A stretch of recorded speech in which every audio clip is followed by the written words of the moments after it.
पवित्र करते हुए अपने आप को आनंदित करते हुए ओंकार का सब उच्चारण करेंगे।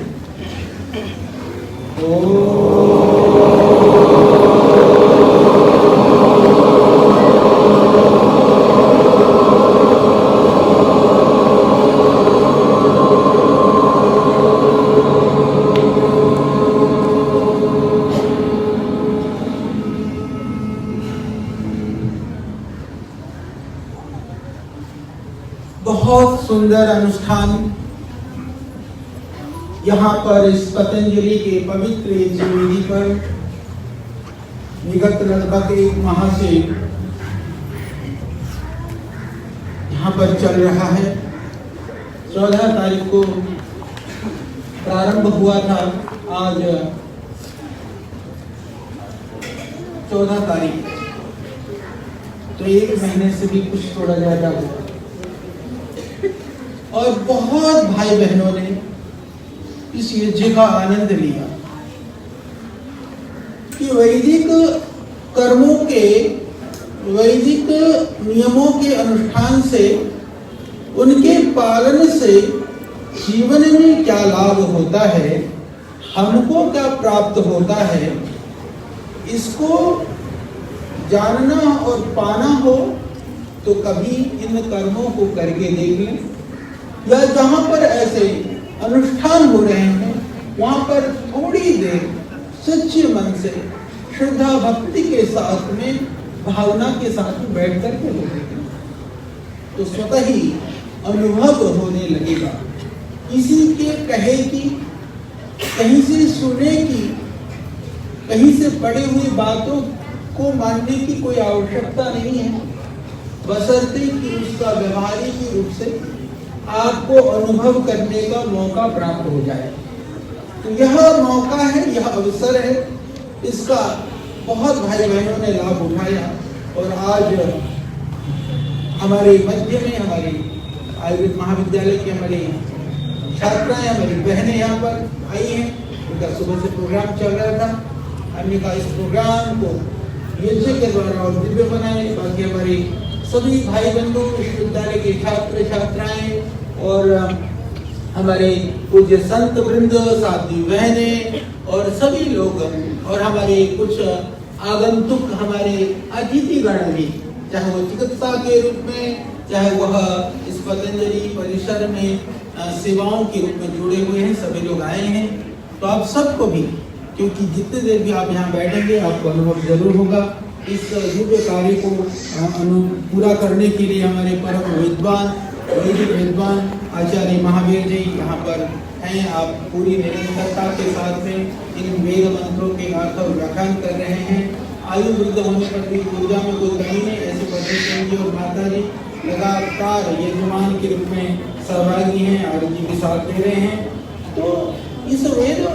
मंत्र के अंदर, ये वेदों के अंदर अपार सामर्थ्य और शक्ति है। वेदों को हम परमात्मा की वाणी मानते हैं, परमात्मा के द्वारा प्रदत्त संसार के अंदर सारी परंपराएं, सारी मान्यताएं इस बात को एक मत से, एक स्वर से स्वीकार करती हैं कि संसार के अंदर लिखित रूप में कोई पुस्तक उपलब्ध है और सबसे प्राचीन है, वह ऋग्वेद है। इसमें किसी भी मत और धर्म का आलम्बन करने वाला व्यक्ति हो पर वो एक मत से इस बात को स्वीकार करता है। तो इसीलिए जब दुनिया में किसी तरह से बाकी संस्कृति परंपराओं का, बाकी संप्रदायों का प्रादुर्भाव भी नहीं हुआ था, उस समय पर वेद के रूप में परमात्मा की ओर से मानव जीवन को उन्नत बनाने के लिए, मानवता के लिए, मनुष्य मात्र के लिए ज्ञान से परिपूर्ण एक अद्भुत उदात्त जो परंपरा है, शब्द है, शास्त्र है, वो हमको प्राप्त हो। ये वेद की वाणी में जितने भी मंत्र हैं, अभी हम परसों जितने भी रहेंगे, हमने थोड़ा सा प्रयास किया है वेदों की शिक्षाएं करके पुस्तक जो चुने हुए कुछ वेद मंत्रों की व्याख्याएं करी हैं। तो वो 16 तारीख को इसका समापन होना है। उस दिन हम आप सबको देंगे भी, जितने भी हमारे विद्यार्थी हैं, बच्चों को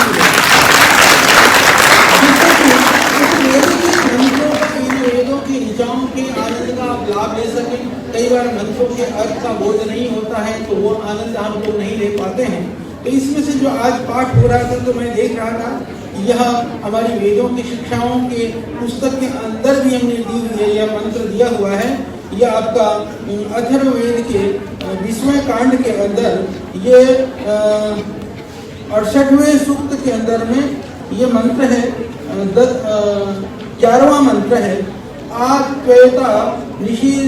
निषीदतेन्द्रमभि प्रदायत सखाय स्तोमवाहसः। यह मंत्र ये बहुत प्रार्थनाएं, वेदों के अंदर प्रार्थनाएं हैं, वेदों के अंदर विज्ञान है, वेदों के अंदर कैसा पारिवारिक जीवन होना चाहिए वो है, कैसा हमारा सामाजिक जीवन होना चाहिए, यानी मनुष्य जीवन के लिए धर्म और काम और मोक्ष की प्राप्ति के लिए जिन भी साधनों की आवश्यकता है, जिन भी उपायों की हमारे जीवन के लिए जरूरत है, उन सारी चीजों का बहुत ही सुंदरता और गंभीरता के साथ में, बहुत ही उदात्तता और दिव्यता और भव्यता और महानता के साथ में उनका वर्णन है। यह भी एक प्रार्थना पूर्ण यह मंत्र है। भगवान कहते हैं कि जो वैदिक ऋषि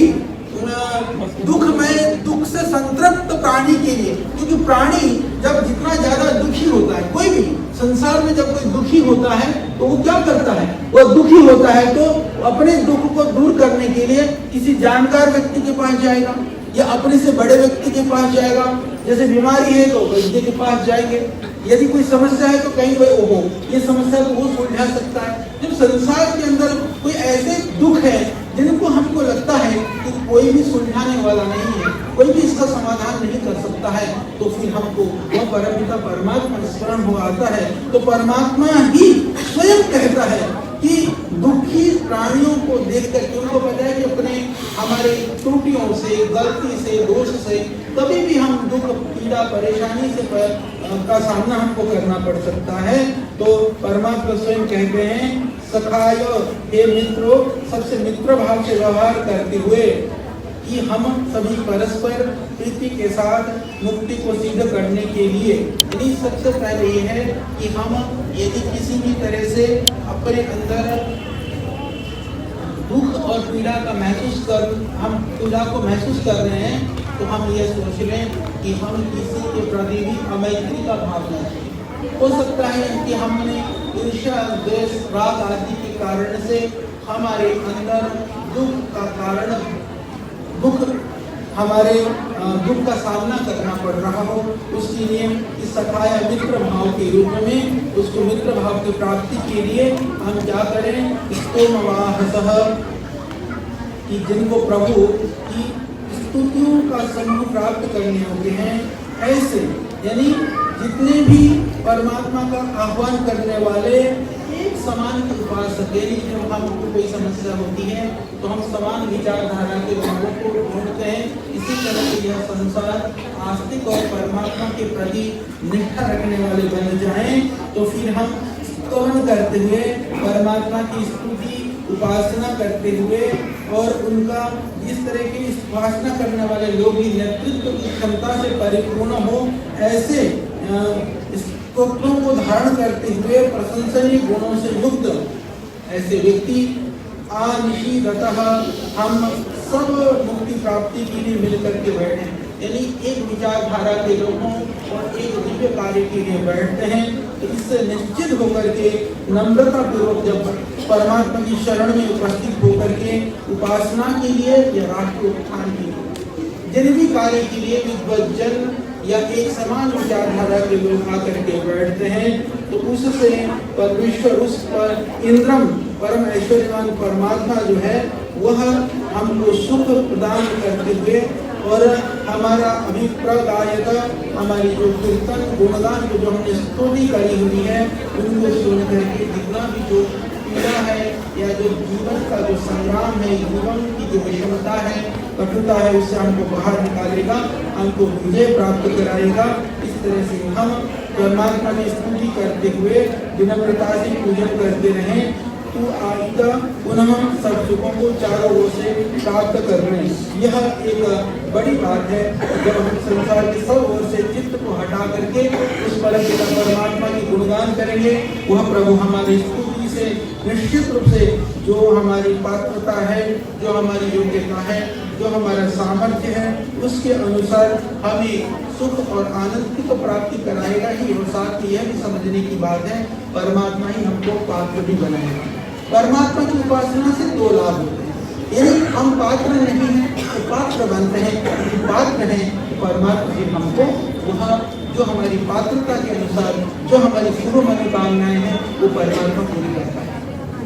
तो कभी कभी हम पात्र होते नहीं हैं, हमारी मनोकामनाएं भी शुभ होती नहीं है, फिर हम दोष देते हैं परमात्मा को, दोष देते हैं कभी कभी अपने को। तो हम दोषों से रहित होकर के अपनी पात्रता के अनुसार यदि परमात्मा से प्रार्थना करेंगे तो निश्चित रूप से वो सभी शुभ मनोकामनाएं पूरी होती हैं। तो ये मैंने थोड़ा सा इस मंत्र के आधार पर आपको बताने का प्रयास किया है। तो इसी तरह से हम सभी लोग देखिए वेदों से, वेद मंत्रों के उच्चारण से परिस्थितियों को भी ठीक कर सकते हैं। विषम परिस्थितियां हैं तो उन परिस्थितियों का सामना करने का सामर्थ्य भी वेद आदि मंत्रों के पठन पाठन से, आध्यात्मिकता से ही प्राप्त हो सकता है। नहीं तो संसार के अंदर बहुत सारे ऐसे लोग हैं जो जिनके पास भौतिक साधन तो बहुत है, फिर भी थोड़ी सी विपदा आने पर कोई किसी को हार्ट अटैक हो रहा, कोई सुसाइड करके मर रहा, कोई दूसरी तरह की दुनिया में जो है वो भटक रहे हैं। क्यों? क्योंकि उनके अंदर वह परमात्मा की अनुभूति नहीं है, आस्तिकता नहीं है, उनको जीवन में ऐसा कोई सहारा नहीं दिखाई देता है कि तेरी विपत्ति और दुखता में भी उस परम पिता परमात्मा की असीम कृपा अनुकंपा बरस रही है। वो तो कुछ समय के लिए वह अवस्था है, उससे भी तुम बाहर निकल सकते हो। ये आस्तिक के अंदर ये भाव आ सकता है। तो हम आस्तिक भाव से परमात्मा के प्रति एक निष्ठा समर्पण के भाव से अपने जीवन को सब कुछ परमात्मा को अर्पण करते हुए हम आगे बढ़ें तो वह परमात्मा हमको हमारे जीवन को सुखद और सुगम बनाएगा, इसमें किंचित मात्र भी संशय नहीं है। इसी तरह से अभी क्योंकि आज 14 तारीख है, कल और परसों मैं चाहूँगा सभी बच्चों से भी कल और परसों समापन है, तो दोनों दिन यहाँ पर रहें। इसके माध्यम से ये देश के लिए, पूरी दुनिया की मंगल कामना करते हुए, राष्ट्र के उत्थान की कामना को करते हुए कितनी सुंदर सुंदर अपने